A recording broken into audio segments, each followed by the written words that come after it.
Good morning, everybody. I'm Stephanie Haney. I'm here with your 11 a.m. update related to COVID-19 coronavirus here in Ohio.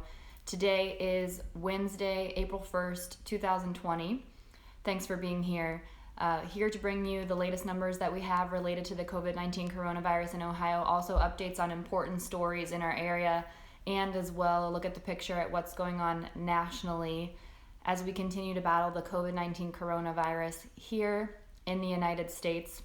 As we know, the Ohio Department of Health releases its updated numbers every day at 2 p.m. So I'll start off by letting you know where the numbers stand yesterday. So as of 2 p.m. on Wednesday, March 31st, we had 2,199 confirmed cases of COVID-19 coronavirus here in the state of Ohio.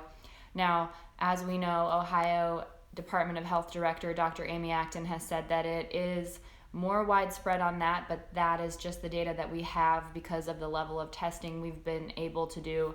As that testing ramps up, we do expect those numbers to ramp up. So keep that in mind as time goes on and we see these numbers increase significantly.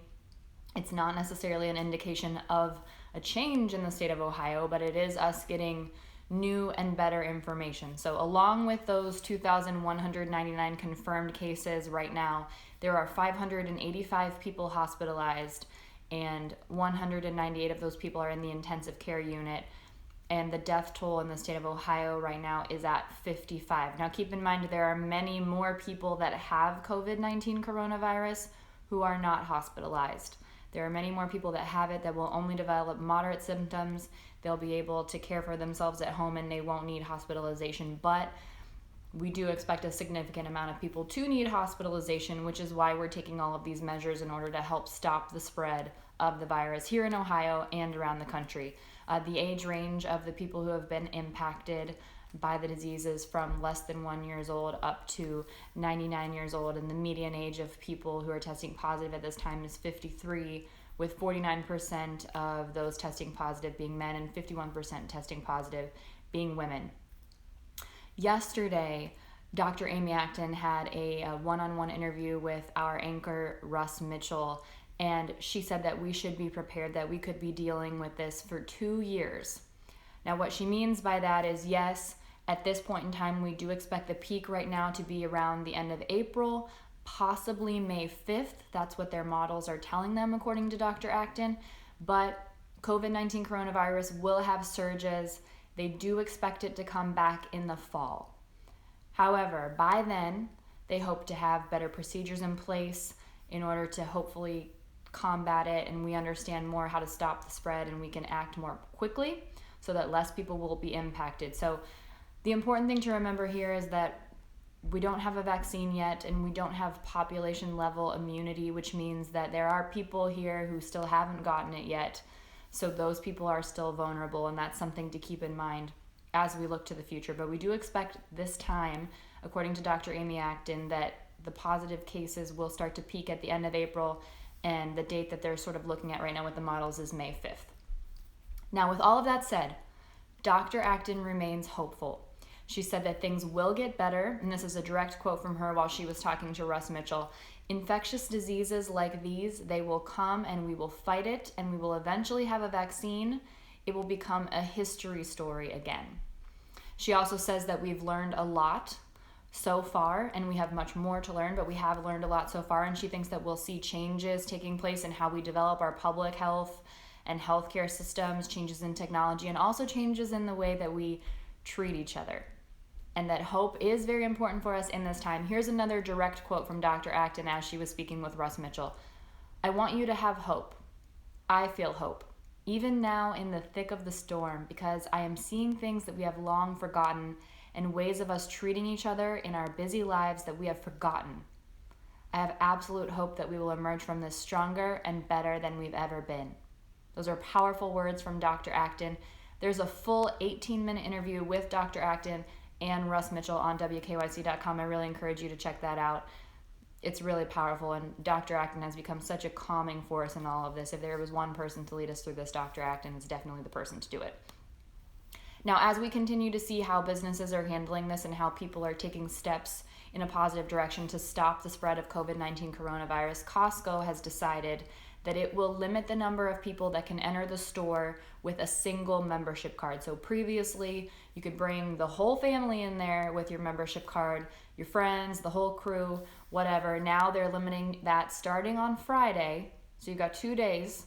Starting on Friday, they will only be limiting 2 people per membership card into the store. So that's it. If you've got a card, it can be you and one other person. They also have special hours that they've announced, and these are for shoppers with physical impairments, people who are particularly vulnerable, and older Americans. So from 8 to 9 a.m. on Tuesday, Wednesday, and Thursday, those are the only people that are allowed in Costco.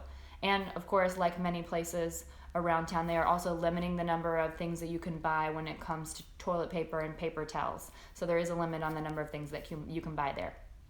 Now, with today being April 1st, rent is due, mortgage payments are due, bill payments are due for a lot of people for the first time since we've had these business closures, since we've had people filing for unemployment, since people have been having difficulty filing for unemployment. People are waiting on those stimulus checks. So there is help for you. There are many places that you can go to receive help.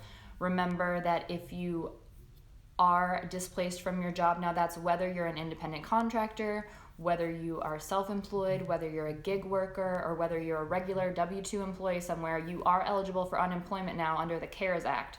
So you can go to unemployment.ohio.gov. There's a step-by-step guide there from the Ohio Department of Jobs and Family Services about how to apply for unemployment. The 1-week waiting period has been waived, and it will take some time before you get approved, but your benefits will be retroactive to the day you applied, so keep that in mind. And we have an entire article of resources as well on wkyc.com. One website that you can check out is needhelppayingbills.com if you need a place to start, if you're just a little bit confused and you just really want a lot of guidance getting through this. Also, there are resources available from United Way. So that website is ouw.org/211-2. I know that's a lot of numbers. I'm going to say that again.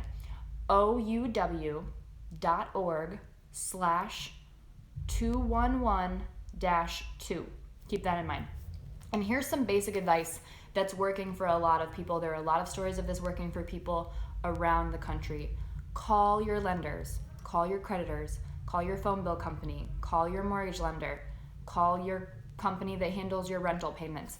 Many places, if you make that phone call, are waiving payments for 90 days and not charging any fees or additional interest or any of those things. So it may take you some time to get through, but while we're all at home, while we're all working from home, just put that phone on, put it on speakerphone, put it in the corner, wait for that representative to pick up the line, because companies are responding to this.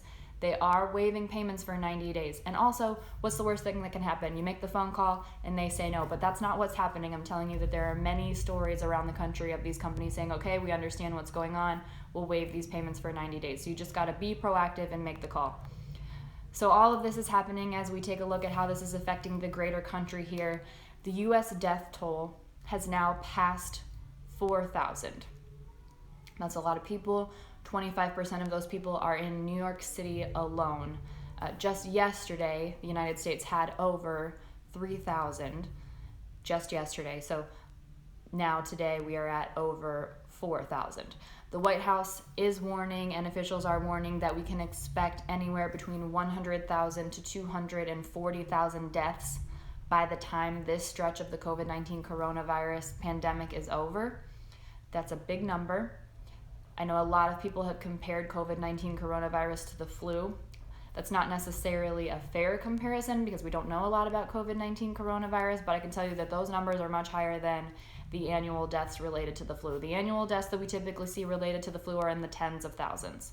So experts are estimating that if we do everything perfectly, if we keep up our physical distancing, if we do everything we can to stop the spread of COVID-19 coronavirus, if we don't overwhelm our healthcare systems by doing things that put other people at risk, then we can expect 100,000 to 240,000 deaths here in Ohio. So keep that in mind as you're deciding what is an essential trip that you need to make, what you need to do in the coming weeks. In Louisiana, there is a pastor that held a service that included 500 worshipers. Now that was on Sunday. Louisiana does have restrictions in place on gatherings of over 10 people. So let's keep that in mind here. This pastor reportedly said that he did not think his congregation would be able to get the virus because he believed the virus was, quote, politically minded. Tony Spell of Louisiana, that's the pastor, he has now been charged with 6 misdemeanors after holding that church service, despite the orders directing people to stay at home. Louisiana has also been very hard hit by the COVID-19 coronavirus. You know, his situation will play out in the courts, and they will determine whether he is guilty or innocent. But I think the lesson we can take from here is that these guidelines are not a joke. I think we can see the impact that it's having when we are proactive. Ohio is certainly leading the way in terms of being proactive and precautionary in stopping the spread of COVID-19 coronavirus. I think we can all be proud to be living in Ohio right now. And regardless of politics at all, Governor Mike DeWine is definitely taking a leadership role here in the state of Ohio, and we are very thankful for that. All right, we will be back at 2 p.m. with your updated numbers on the COVID-19 coronavirus here in Ohio and with updates as warranted nationally. And we will hope to see you then. Thanks. I'm Stephanie Haney.